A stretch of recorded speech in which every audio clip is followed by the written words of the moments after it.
vulnerable areas of Uganda. And that's what we're here to talk about today. Put up the first slide. A short definition of real-time monitoring is higher frequency data collection that informs policy or strengthens program performance. And overall, we see that there's 5 main methodologies to implement real-time monitoring. The first and the most common is routine data systems, which are simply government information management systems. Then we have sentinel site surveillance, rapid surveys and assessments, along with community-based and citizen-based monitoring. In terms of the overall background of the project, this was carried out with the Institute of Development Studies along with a number of UNICEF country offices. We started off by carrying out a desk review that looked about 100 initiatives from around the world to try and get information on practices that are working well in certain contexts. We then followed up the desk review with 7 deep dive case studies.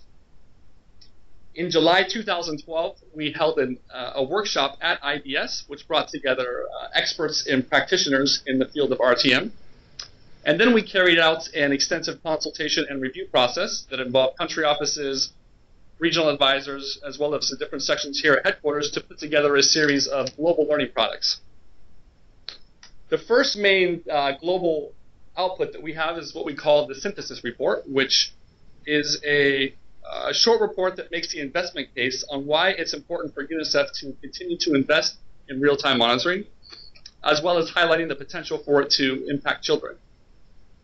We also put together a guidance handbook, which describes each of the main RTM methodologies in detail and talks about a series of key lessons learned and guiding principles to help inform on the how-to of actually implementing RTM.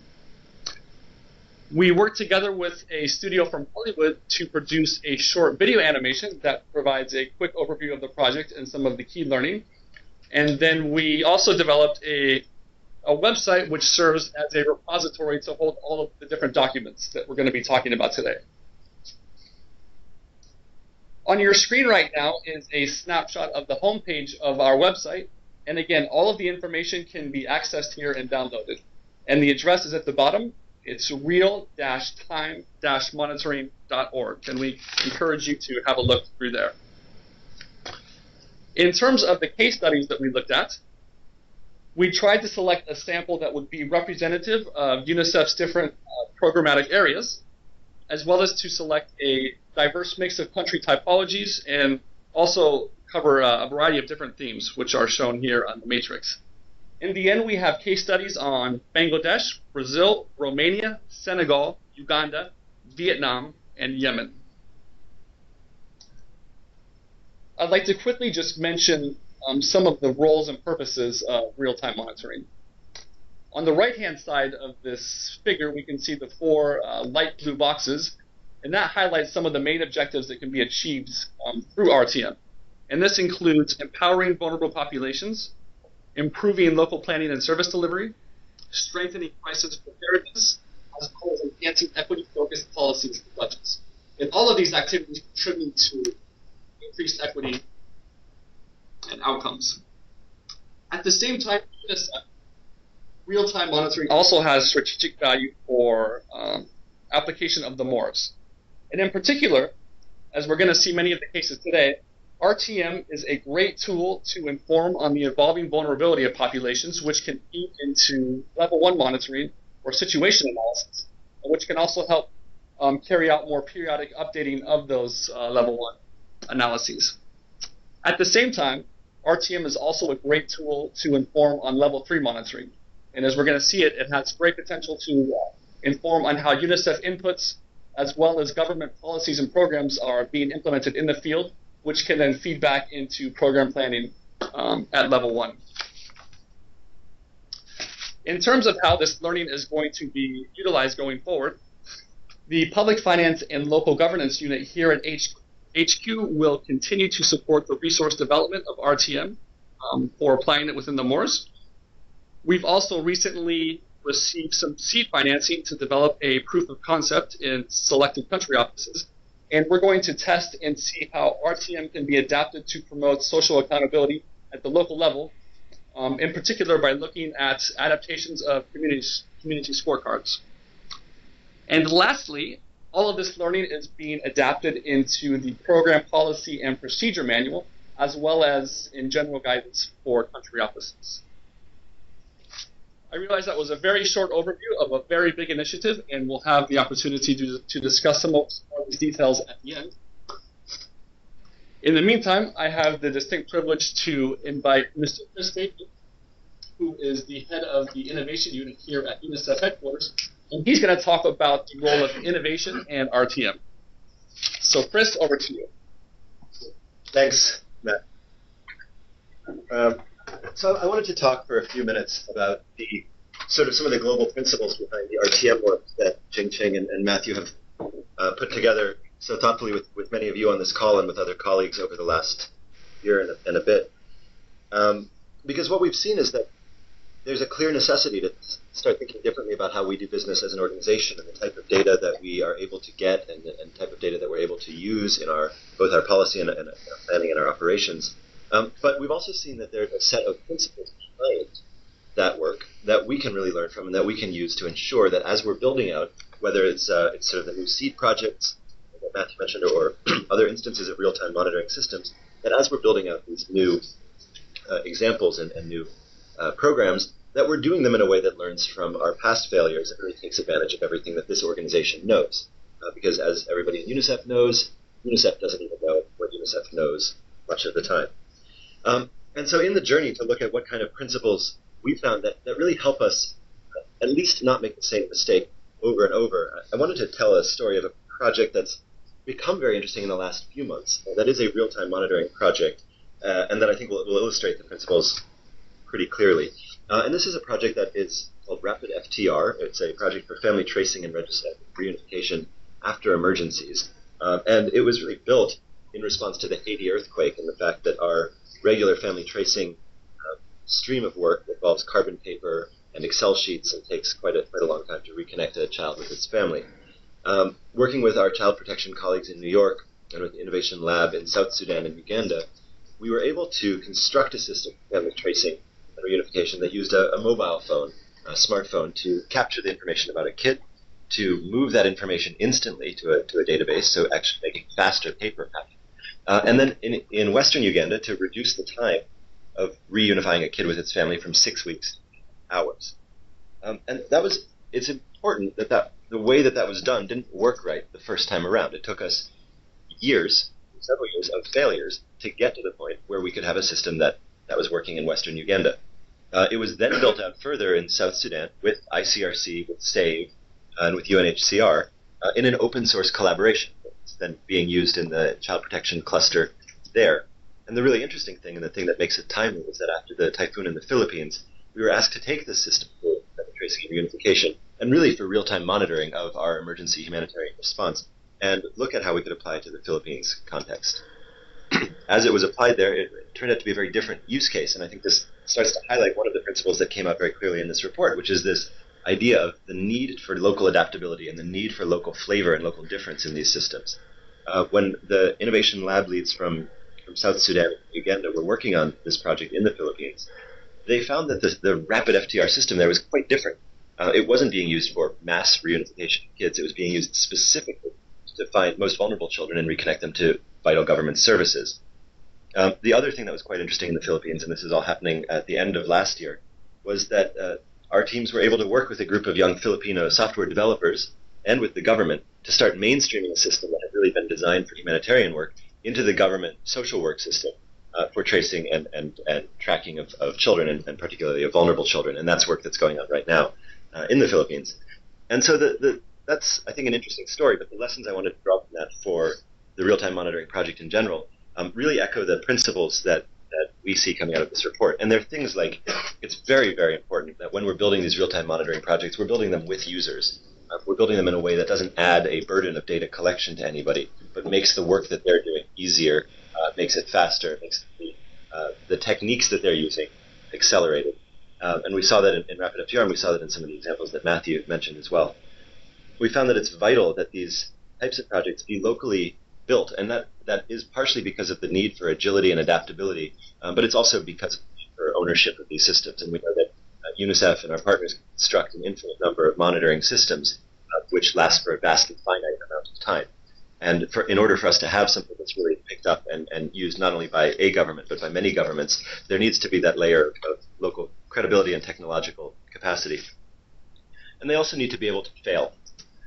This is a very new field, and the idea of having data coming into UNICEF that guides our policy and our programming that's coming in at a frequency of, every 6 months is incredible, every day is even more incredible, is really new for us. And I think that as we go through these explorations, we have to realize that the projects the first time around don't necessarily work, and it takes a little bit of adaptation and practice to get it to work. The last thing that I think is very important that we're seeing come out of many of these projects is that the amount of data that we're getting for our real-time monitoring purposes is going to be so much larger than what we're used to dealing with as an organization that we need to start looking to new tools and new capacities to deal with that data flow. It's no longer a question of 50 or 100 or 1,000 or 10,000 data points, but the systems that are using rapid SMS or engaging young people in Uganda are getting millions of text messages, millions of data points a month. And so as we look to the future, I think it's very clear to us that we as an organization need to develop our capacity to look at ways of processing that data and making it make sense and be a data flow that we can deal with rather than something that's sort of simply overwhelming and out of scope. So I really thank our colleagues in DPS for preparing this report, for working so closely with the country offices who are in the report, and also those of you who are working on this space who aren't in the report, and we're happy to have this discussion and answer questions over the next hour. Thank you. And Matthew.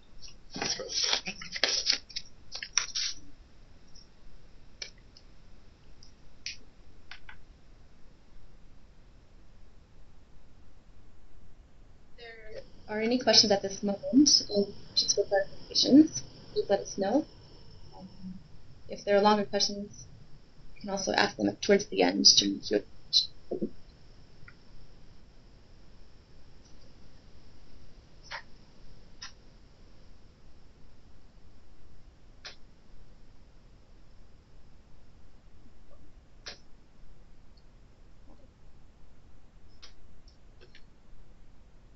Hi again, this is Matthew here at HQ, and I'm going to spend the next 8 minutes or so giving a brief overview of some of the main learning that has emerged through the RTM project.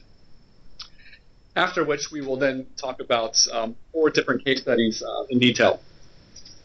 Now what we've learned is that RTM is a tool for better and faster decision making, and because of that, RTM has the potential to achieve greater social inclusion, equity, and child rights. We know that RTM is saving lives in Uganda, and Sean Blass is going to discuss this experience with us shortly.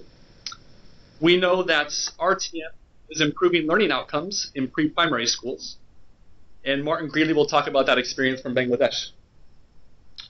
We've also seen that RTM can prevent infant and maternal deaths, as well as provide faster and more integrated support to children who are at high risk of violence, as experiences from Senegal and Rwanda confirm. And this list goes on and on. However, the key to maximizing the potential of RTM is to ensure that a series of key principles around quality and equity are embedded in the design and implementation of RTM initiatives. So let's take a look at a few of these cases.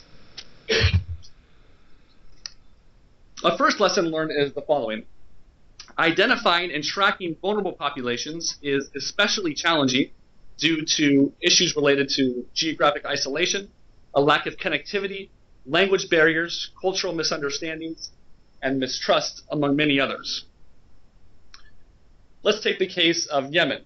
In 2011, Yemen was undergoing a series of shocks, which included rapidly rising food, water, and fuel prices, civil and political unrest, as well as a breakdown in the delivery of basic goods and services. And many feared, including UNICEF Yemen, that a silent emergency was brewing, but there was no data to inform on how populations were actually coping with these multitude of shocks. So UNICEF Yemen launched a biweekly survey that was carried out in 3 Sentinel sites in very disadvantaged areas around Yemen. And just to highlight the difficulty of actually reaching the most vulnerable, one of the communities was located more than 7 kilometers away from the nearest road, up a very steep mountainous path, and the data collectors, who were all female, had to make this trip every 2 weeks wearing full Islamic attire according to local customs. Brazil also highlights some of the challenges of actually monitoring vulnerable groups. Dr. D'Souza will discuss this case in detail shortly, but I'll just highlight a few points. First of all, we find from this experience, which is a health and vulnerability monitoring system that's carried out in one indigenous district in Brazil, that indigenous groups are often very highly mobile, which means they don't stay in the same place. So just trying to figure out where they are can be a big challenge in itself. We also learned from this experience that people who are managing RTM systems often don't have the communication and cross-cultural skills that are required to work with vulnerable communities. And these examples just show that sometimes it's very difficult to identify, reach, and track the most vulnerable. And so if we're serious about monitoring the most disadvantaged, we have to get the basics right, which is the RTM principle here. And this can be achieved by developing specific guidance on identification protocols and mainstreaming these within the RTM system. So let's take a look at another key lesson learned. With the excitement around faster data collection and reporting, RTM initiatives have a tendency to become overburdened with an expanding set of purposes. And this raises a series of quality concerns when the original design, as well as resources, are no longer suitable. And the experiences that we looked at in Vietnam and Romania confirm this. In both of these contexts, the country offices were looking at how a series of macro shocks resulting from the global crisis were affecting vulnerable groups. And so they both initiated rapid assessment methodologies, which included 4 rounds of data collection, which were carried out between over a period of 18 months or 2 years. And in each case, the first round sought to get information about a specific group, and the success of the first round led to additional demands being placed on the ensuing rounds. In the case of Vietnam, the first round was looking at how a sudden decrease in demand for exports for Vietnamese products was impacting groups in industrial parks, in craft villages, and in urban settings. However, in the subsequent rounds, the popularity led the government and development partners to also include aspects to look at the impact of food and fuel price increases, to look at the impact of macroeconomic policy, and to look at the role of formal and informal social protection. And both of these experiences highlight that when new demands are placed on an existing initiative, there is a high risk of undermining the utility of the data. And this leads us to fit for purpose, which is the corresponding principle to maximize the impact of RTM. Fit for purpose is to say that the scope and quality of RTM data should be assessed on its specific objective and context. And ultimately, ensuring fit for purpose requires that RTM is applied dynamically and that it can take into account new stakeholders and demands.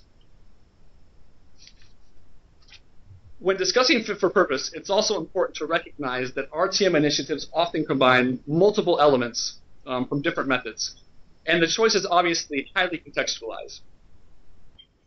Nonetheless, the experiences that we looked at do allow for some assessment of the possible utility of the different methods to track bottlenecks in different determinants, as well as to serve different purposes.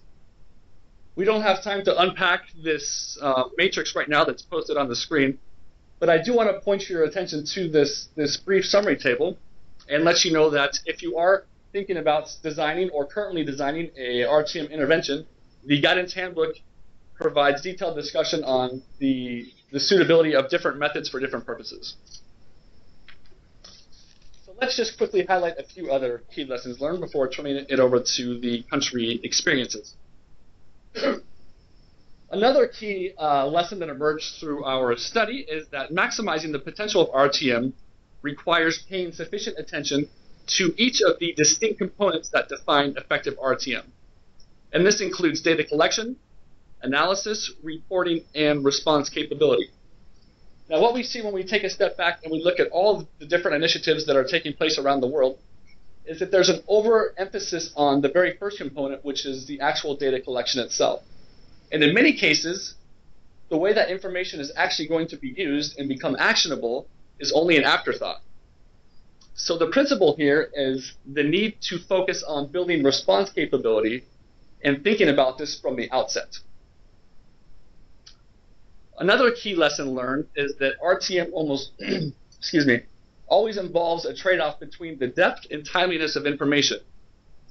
In a situation like Yemen, which was experiencing a variety of macro shocks and a very highly volatile environment, collecting data on a biweekly basis is probably appropriate.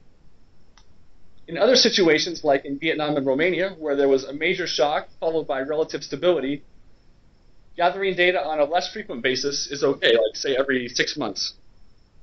In any case, the principle here is to ensure that the time frame for collecting, analyzing, and reporting data is appropriate to the context. A last lesson learned that I'll highlight is that the longer-term viability of RTM is likely to be undermined if it's operating in isolation and heavily relying on external human and financial support. What we've seen in many countries is that over the past few years, there has been a massive proliferation of RTM activity, but most of these interventions do not survive the initial pilot phase, and they just gradually fade away. And so the principle here is that we can increase the sustainability of RTM by anchoring it within the wider data collection and monitoring systems, developing local capacity, and emphasizing collaborative and coordinated processes at the local level. Again, I went through some of these overall learnings very quickly because we do have a very stacked agenda. And I just want to note that all of this discussion is detailed in the guidance handbook and available online. And also, many of these key learnings are going to emerge in the country examples that we are about to hear about. So without further ado, it is my distinct pleasure to turn the floor over to Dr. D'Souza, who is the director of the Rio Plus Center, the former Deputy Minister of Social Development of Brazil, and he also led the RTM case study in Brazil. So Dr. D'Souza, over to you.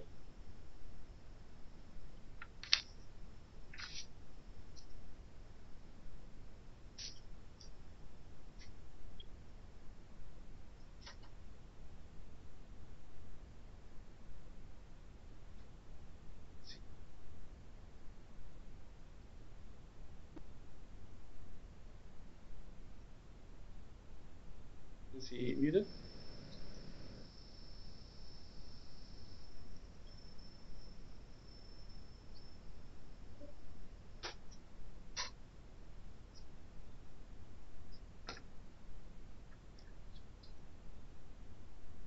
No, we cannot hear you. I'm trying to unmute you in case you're unmuted. In case you're muted, yes, you are muted. There we are. Sorry about that.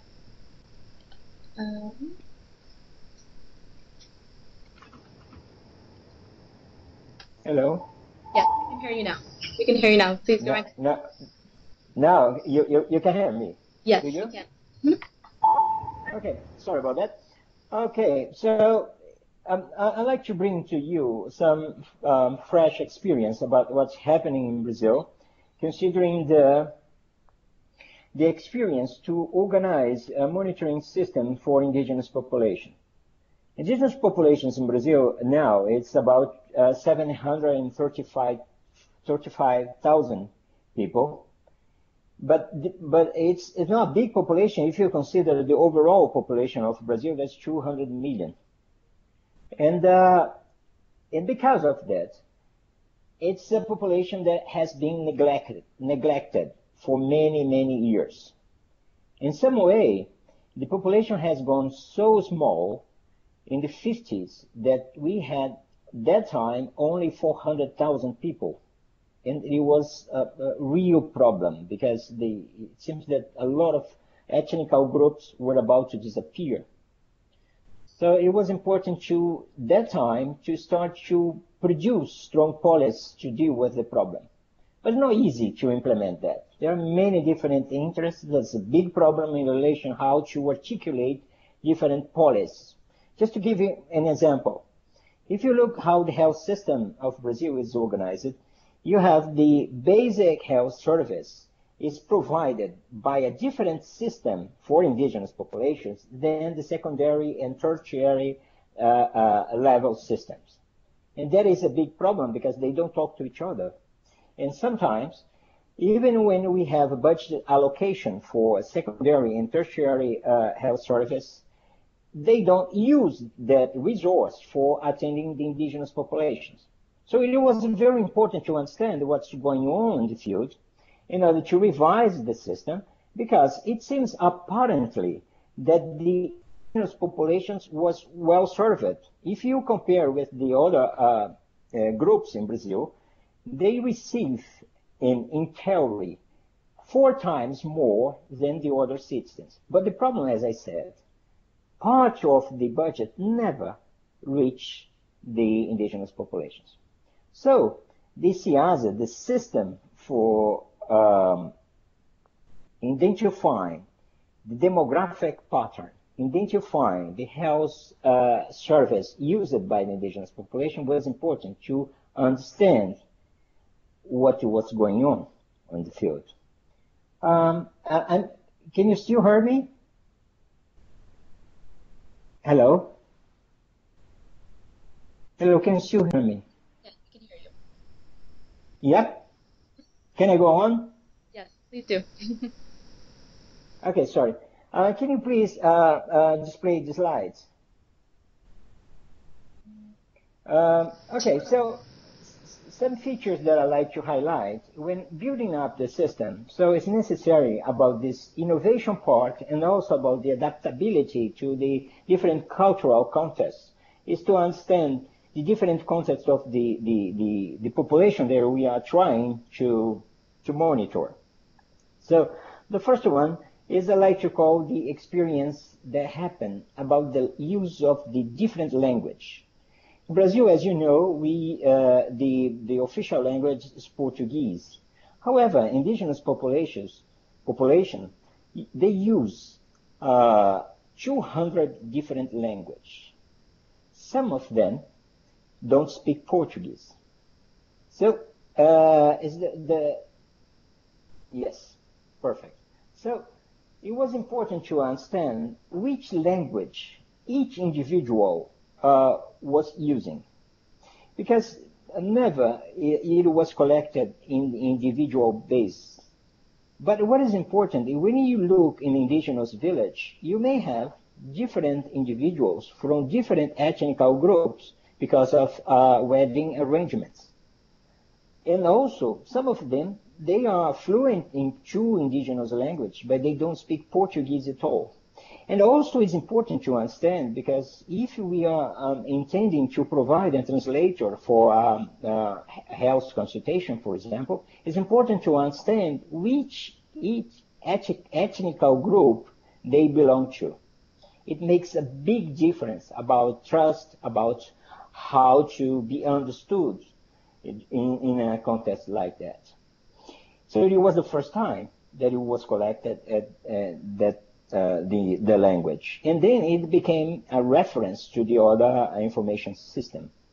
Another thing that was very important, among the indigenous ethnical groups, individuals use different names according to the cycle of life. Initially they have one name, and then when they get a bit older, they change the name, and they can change again, and many times they can have even 4 names. So it was a big problem to connect all information related to the same individuals, but using different names, and they became 4 official information system, different individuals. So it was important to understand that, to adapt the system to that situation. Can you please bring me the other slide, please? And then, so doing that, we could come across to adapting this system to understand the needs of the indigenous populations, because there are many, as I said. And then we started to observe the conditions of the health they've been accessed, they could access. As I said, there is a big tension because all the Brazilian health system is organized with a lot of power from the municipalities. We have 5,700 municipalities in Brazil, and they are responsible to provide secondary and tertiary service. But many municipalities, they receive extra resource to attend indigenous populations, but they don't do that in fact. So they are receiving extra resource for doing that. They don't provide, but officially the indigenous population are considered to be treated using those resources, and it's not true. So when it was possible to trace the experience in accessing the health service, it was possible to understand what was going on. In fact, the basic health service was what the indigenous populations could access in fact. When they have to move to big cities in order to access more complex service, the information just disappeared. They were treated as if they belong to the other different groups. So now, because of SIASE, it's possible to understand in some areas what's going on because there is a high heterogeneity across the system. So many information is not collected in many areas. And just to finish, so it's important to revise the budget allocation considering what's really going on in the field. And just to finish, now it's possible to link SIASE with the system, information system for indigenous populations, and also about other systems, including some specific systems for monitoring food security.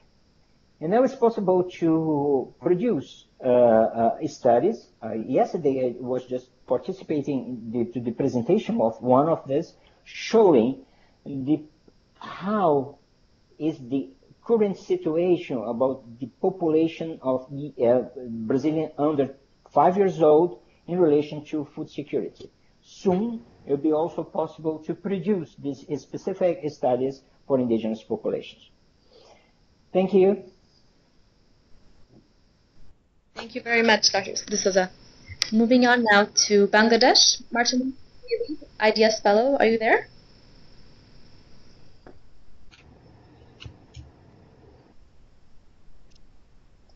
I have to unmute.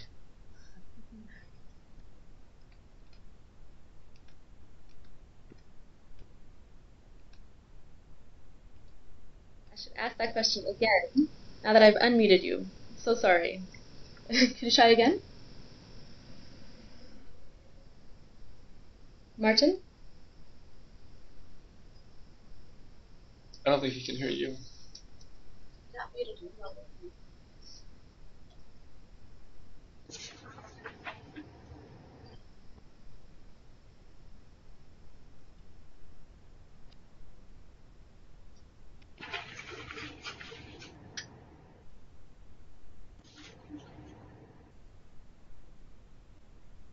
Martin, are you there?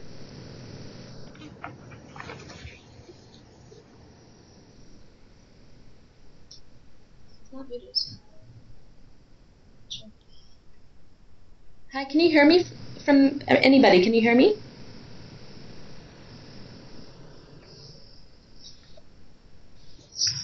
Yes. Okay. It's just no, Martin, we cannot hear you. Can you hear me now? Yes, you are clear. Great. Am I clear now? Yes, you are. Good. My apologies for that. I seem to be pressing the wrong buttons. I've got a case study this morning, following on from Brazil, on pre-primary education in Bangladesh. And UNICEF has been supporting partners over a number of years and have enjoyed some success. Just recently, in the latest 5-year plan, when the government had decided to support investment in pre-primary classes in all the current government primary schools. So a key question now then is the extent to which partnership with government can work to ensure quality in service delivery. And UNICEF have been partnering BRAC, a leading NGO in Bangladesh, to develop standards, together with other NGO partners, to develop standards. But with BRAC in particular, there has been the evolution of a real-time monitoring system, which promises to make a distinct contribution to quality assurance in the sector. First of all, let me talk about some innovative features. First, there are multiple users of monitoring data for different purposes. It's used directly to provide feedback at the branch level of the NGO and through them to teachers, both to look at teachers' own performance and to look at the performance of individual children through regular monitoring based upon a monthly 3% sample of all schools. BRAC currently supporting 15,000 schools, and UNICEF is supporting a part of that package. Secondly, the data is used for audit purposes for the organisation as a whole for its routine quality assurance function. And thirdly, the data is used by the Research and Evaluation Division to look at overall performance of BRAC pre-primary classes in relation to standards. Secondly, the monitors who collect the data have a forum. So quite apart from their individual contributions, they act as a group to share their own lessons, and through that group to have a means to contribute their own learning, their own understanding of how pre-primary education is functioning, and thereby contribute to improving quality of service delivery. Thirdly, a key feature of this, and one which deserves emphasis, is the fact that the system operates without the use of modern information communication technologies. There is a presumption that real-time monitoring is necessarily associated with the use of ICTs. And in general, that may be the case. I think this is an important example because the BRAC pre-primary case actually puts emphasis not upon the technologies, but upon the feedback mechanisms which are possible through careful system design. We move on to look at issues of, to the next slide, on potential of equity for children. First of all, I talked earlier about the feedback at the local level being an immediate affair. Local data is kept for immediate course correction. It may be in the form of additional teacher training, it may be in the form of follow-up with asthma children, or specific attention to children with disabilities. At the start of the year, the census of all children in the catchment area is undertaken, and children with disabilities and special learning needs are identified.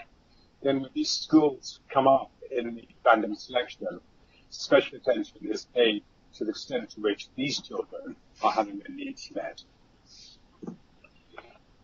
Secondly, the information collected allows for performance assessment. There are some early childhood development standards that have been developed in partnership between NGOs and government, and these are applied during the monitoring process. So it's possible to actually look at that performance. In addition, the monitoring data covers overall annual learning outcomes as well as graduation rates. And graduation rates are impressive. Thirdly, the system is designed to pay special attention for children with disabilities in the classroom. And these are identified specifically and discussed on a routine basis between teacher and monitor, with provision for follow-up and special care. So the system's working. The system's delivering quality.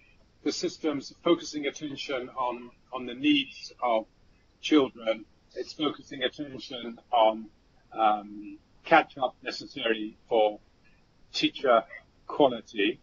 It's also providing data for audit purpose and for research purpose. So the system seems to be working reasonably effectively. Let me just talk about three major lessons or implications that I would draw from this example. Firstly, that the design is scientific. It's based upon randomized sampling. It's based upon carefully developed information collection formats, performance which are based upon long experience and which actually follow ECDS learning standards. So I think the system is professionally designed. And there is reconfirmation of results at field level by monitors from head office as well as by quality assurance specialists. The system is professional and it works. Secondly, it's a multi-level decentralized learning process. Staff members can compare their actual performance results against standards. It also enables immediate responses in the way that teachers are able to be provided with additional coaching, either at branch level or through attending specialized teacher training opportunities.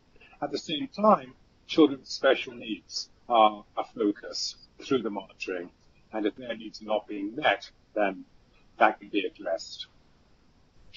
The third point I'd like to draw attention to is to make a system as professional, as effective as this does cost money.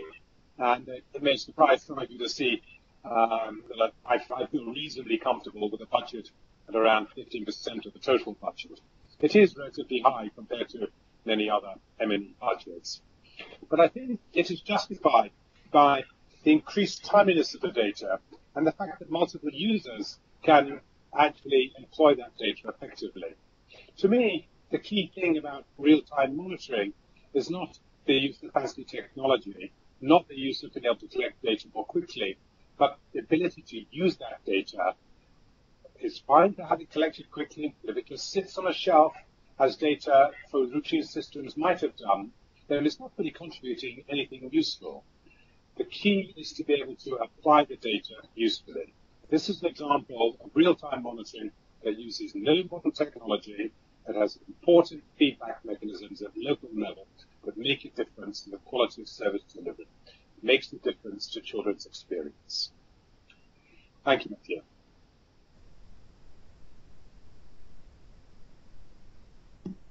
Thank you, Martin. I will now unmute the next speaker properly. Voica from Romania. Let me just find you here.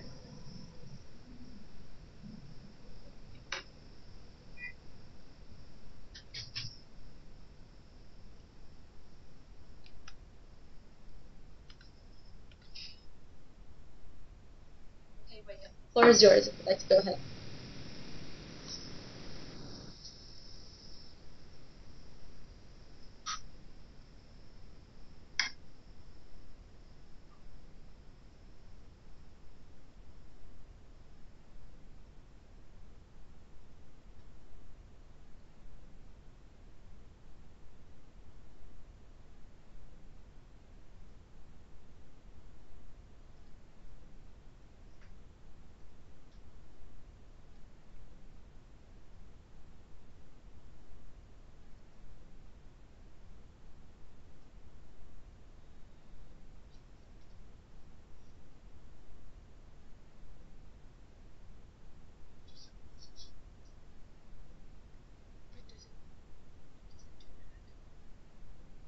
No, Voica, we cannot hear you. Is your mic muted? Your physical mic? Is it possible that it's muted?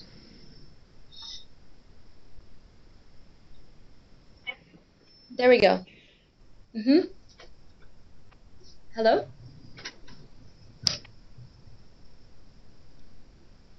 Voica?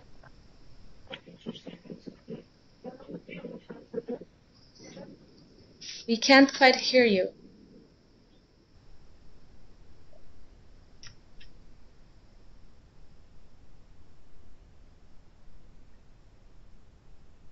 Do you want to go? We know her mic works. Hi, Sean. Would you mind? Now, can you hear me now? Now we can. Great. We can hear you loud and clear. Thank you. Thank you. And if you can help me with my slides, please, as well. Hello, everybody. The experience, presenting the experience in Romania, will focus on an innovative feature which actually, yes, please, 8 times, please. The innovative feature actually is about combining analysis of quantitative and qualitative data. The kickoff of the rapid assessment actually focused exclusively on a quantitative component, analyzing main channels through which economic growth or lack of thereof would be transmitted and affect households and their members, focusing especially on labor market and remittances, and unfortunately without any particular focus on vulnerable groups or children. The quantitative component included a nationally representative household survey to be repeated every 6 months. The qualitative component was launched immediately after the first analysis was done, and was actually done at the request of UNICEF in order to focus more on and show more data on most vulnerable groups. It was a sentinel site monitoring accompanying the quantitative survey, and it was coordinated by the World Bank and UNICEF and implemented by a consultancy firm in Romania. However, throughout almost 2 years, the research framework was adjusted several times, mainly because the quantitative component, which was discontinued actually, seemed to be very costly, as it was associated with high quality and nationally representative panel household survey data collection. The qualitative research, though, was extended by adding retrospective questions that went beyond gaining insights into the transmission channels and gained actually in understanding on how the crisis impacted care and living conditions for children. Although there was a wide agreement to maintain the qualitative component only, there was also a recognition that having both quantitative and qualitative information to feed into the rapid assessment would have strengthened the outcomes and the concurrent possibilities for dissemination and policy influence. The combination of qualitative and quantitative information makes the assessment valuable and appealing, but quantitative component is crucial to make the qualitative findings more tangible. As a solution at the very end, we thought about an increased cost effectiveness of the rapid assessment and including a quantitative component that could be based on a sentinel site rather than being nationally representative and ensure feasibility and sustainability. Probably next time when we will do such an exercise. With regards to key lessons learned and implications, and next slide please, I wanted to highlight 4 key lessons learned. One of them is that rapid assessment can be an appropriate tool for real-time monitoring, especially when there is research capacity to carry out high-quality quantitative and qualitative surveys, and as well capacity to process and analyze data over short periods of time. Secondly, in terms of ensuring that outcomes influence policy processes, it is important that an impact strategy is formulated at the very start of the rapid assessment initiative.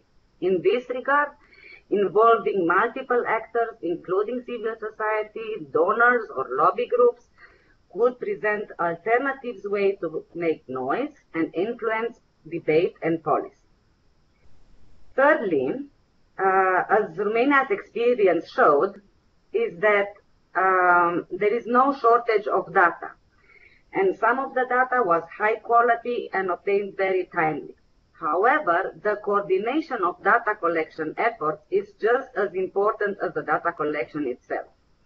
And while it may prove tempting to use real-time monitoring data collection tools in isolation, it is critical to embed real-time monitoring efforts into a wider data collection and monitoring systems from the onset to ensure sustainability over time. Romania's experience further suggests that real-time monitoring focusing on the most vulnerable will always require special studies or monitoring efforts that go beyond routine monitoring systems, even in a middle-income context where data is widespread. Given that the hardest to reach are not likely to have access to services where data is routinely collected, targeted efforts are required to make them visible, and the rapid assessment using Sentinel surveys may prove to be one appropriate tool to achieve this. Last but not least, rapid assessment as a real-time monitoring tool also faces trade-off between depth and timeliness of information. I think this was mentioned previously. If the objective of the rapid assessment requires more in-depth analysis and qualitative information, more time will be required to ensure that rapid assessment is able to provide the needed information. Depending on the urgency of the response, the intervals at which new information is collected and made available should be synchronized with 1. The period in which changes are likely to be observed, and in case of Romania, 6 months was deemed an appropriate time period for the rapid assessment to show capturing changes following the economic crisis. Secondly, the time frame that allows for a response to such changes, for example, the policy cycle, and here we initially thought that 6 months will be also enough, but in a political volatile environment, this is not always sufficient. And thirdly, the amount of time it takes for policy to have an impact, which in our case shows that at least minimum 1 year, but it's more than 1 year needed in order to measure the impact of the policy. We were very happy to be part of this exercise, even if the policy results were not as the one we expected, because we think it's a lot of lessons learned and that we gathered that will allow us for a next exercise to do much better. Thank you. Thank you very much, Boyka. Moving on now to UNICEF Uganda, Sean Blashky. I am unmuting you. Hi, can you hear me okay? Mute yourself. Thank you. Yes, we can hear you. Excellent. Okay, so I'll wait until my PowerPoint hits the screen. I assume that should happen very shortly.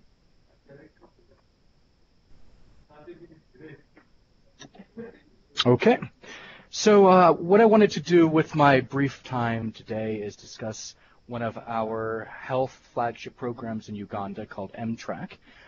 This was initiated in 2012 at the request of the Ministry of Health in collaboration with WHO and DFID. At the time, there was a recognized gap in the existing health management information system, particularly around weekly surveillance of notifiable diseases, as well as a number of key bottlenecks, including monitoring of tracer medicines. So at that time in 2012, we looked at a number of technologies that were available. One that had already been tested in Ethiopia, in Rwanda, a number of other countries was rapid SMS, and had actually been piloted in Uganda to do exactly this HMIS strengthening about a year before. So we, working with the Ministry of Health, we set up a number of national governance structures, a steering committee, a technical working group, and fairly quickly worked to start to transition the health facility workers to reporting from paper-based forms to using SMS.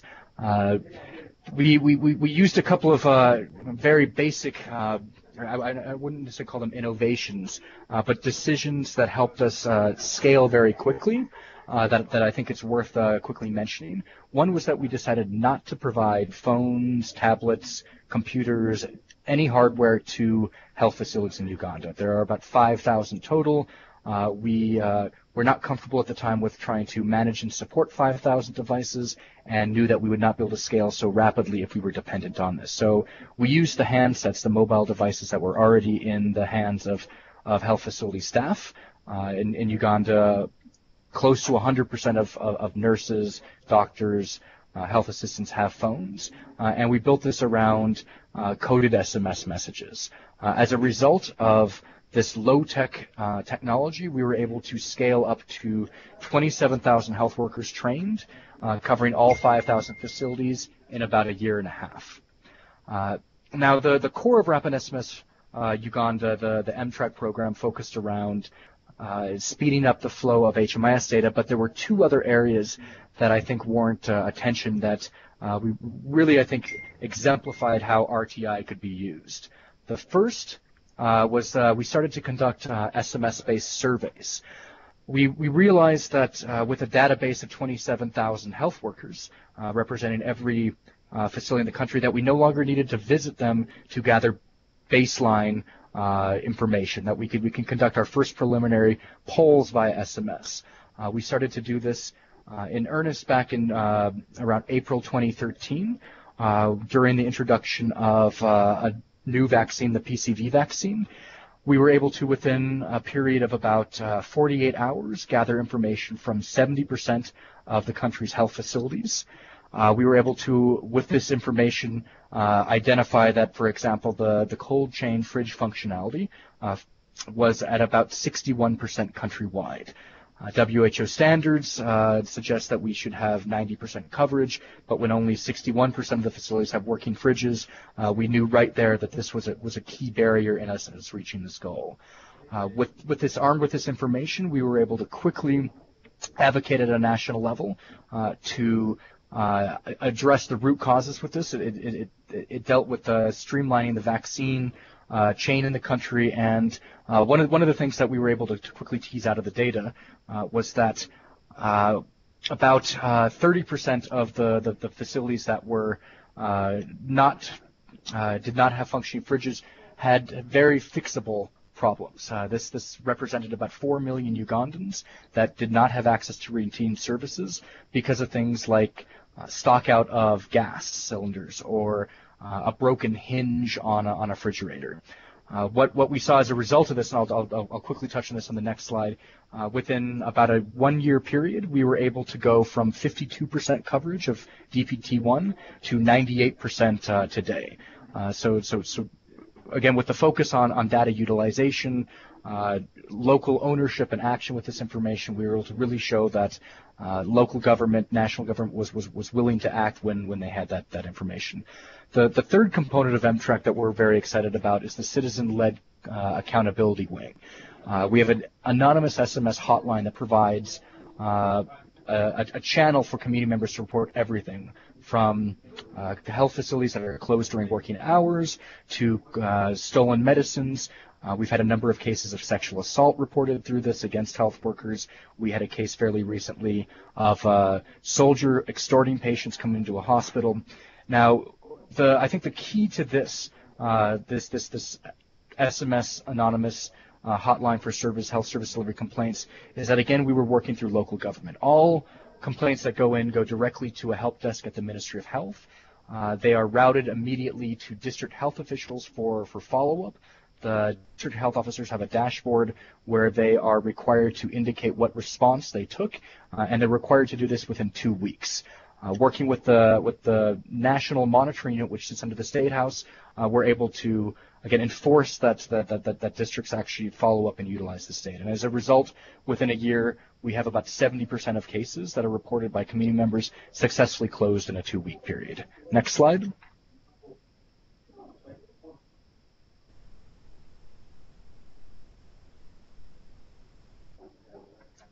Okay, can everybody still hear me? Waiting for the next slide to go. Yes, we can. The slide is probably just loading. We can hear Perfect. you. Okay. I've already forgot. Okay, so I'll jump ahead regardless of whether the slide follows along or not. So looking at the potential of equity for children, one of the things that, one of the core principles that we tried to follow with MTRAC was that it was never designed to be a pilot. It was designed right from the start to be a government system, a national system, benefiting everybody in the country, everywhere in the country.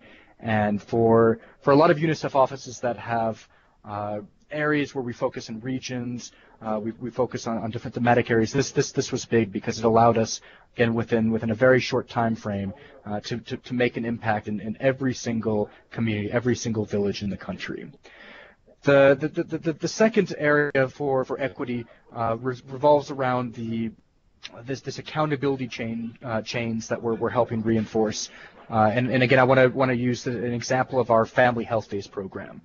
This is very similar to the Child Health Days that most UNICEF staffers know about, except with Family Health Days, the main difference is that they happen at places of worship like churches and mosques.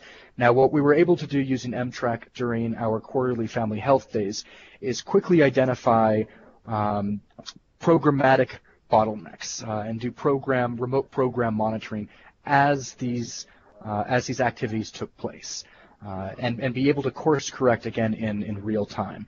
One of the examples that I like best about this was we started to receive reports from one region during the first week about health workers who were out facilitating these family health days, and were complaining about the fact that they were receiving only 50% of the per diem that they were entitled to. We were able to quickly follow up on this with local officials and identify exactly who at that level was pocketing the money, and make sure that these health workers did not become demotivated, that they got the per diem that they were entitled to, and as a result, that the children in these areas were provided with higher quality services.